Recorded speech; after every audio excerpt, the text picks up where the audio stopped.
สบายดีพี่น้องมื้อนี้มาสอกเอาปลาขอนเนาะปลาขอนให้หน้าที่เกี่ยวแล้วเนาะ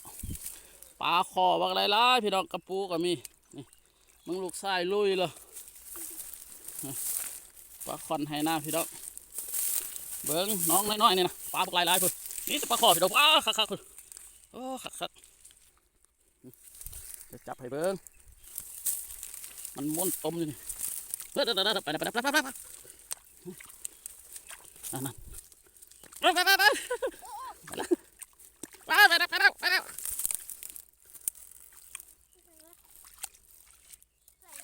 แล้วพี่น้องนี่เฮ้ย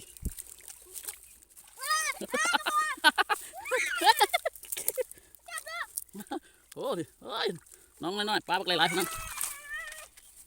นี่ปลาข้อพี่น้องเห็นป่ะพี่น้องปลาข้อนี่ปลาข้อน้อยนี่เห็นป่ะเห็นป่ะพี่น้องได้สิจับนี่เต็มแล้วพี่น้องเต็มบังแล้วเนี่ยกร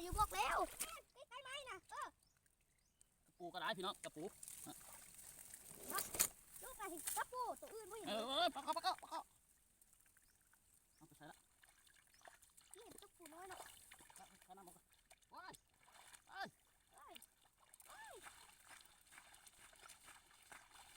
ข้าน้ำไปลองไปข้างหลัง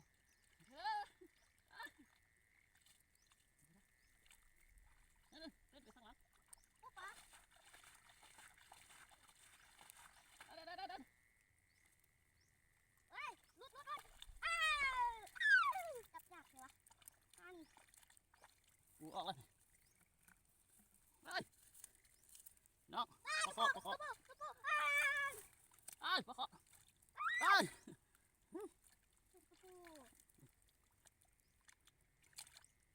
มันฟังต้มพี่น้อง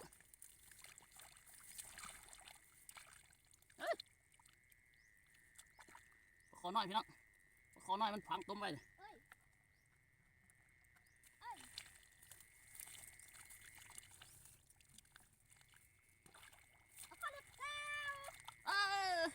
เอาพี่น้อง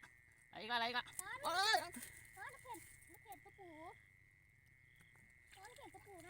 จับปลาด้วยมือเปล่านี่อีกแล้ว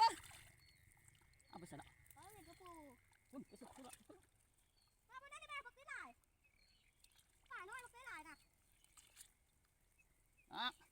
ปลาคอน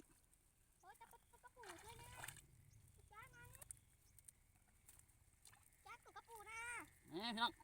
ปลาคอนน้อยพี่น้องเอาไปปลาโยนไปแล้วโยนให้โอ้ตะปูข้างหน้าพอนะตะปูขึ้นบกข้างนั้นไปไม่ใช่เห็นตะปูอยู่บกกันดิลงโซ่ขาดีๆมันจะเห็นป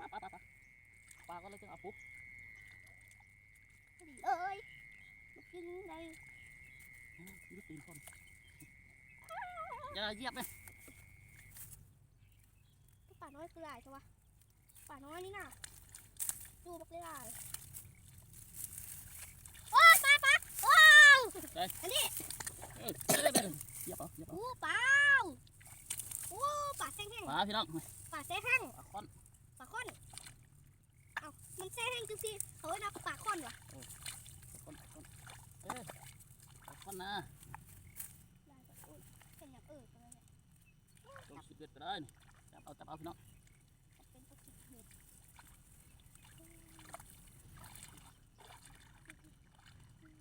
กำลังตัวปูกัดตีนให้เห็นที่ตะปูก่อนไม่ปลานี่เราตะปูตัวนี้พอดีไหมปูตะปูเป็นตะป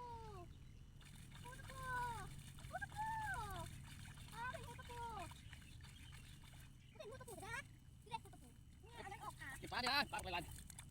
ปลาขอนมันเห็นตะปูเอาเมื่อกี้พวกก้าคนไปใส่บ้านฟังต้มบ้าน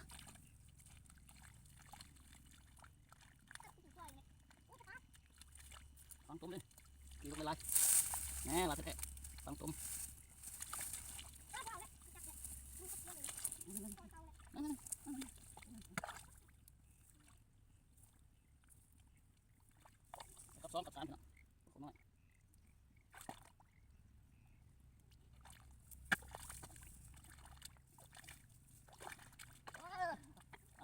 พี่น้องเลยฟังตุ้มเอ้ยมานี่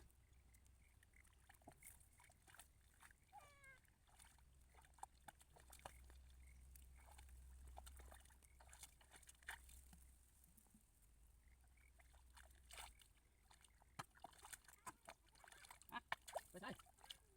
เอ้ยล้างกันนี่นะให้หน้าปลาซ้อนนี่นะพกต้องฟังเหรอ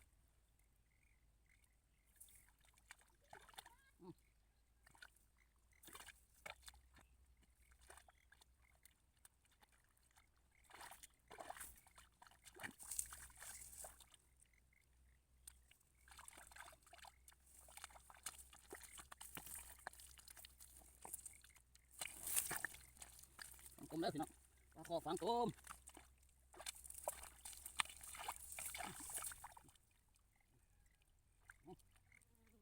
เฮ้ยปลาไปใช่ไปล้างอยู่งั้นเอาลองเด้อ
นี่พี่น้อง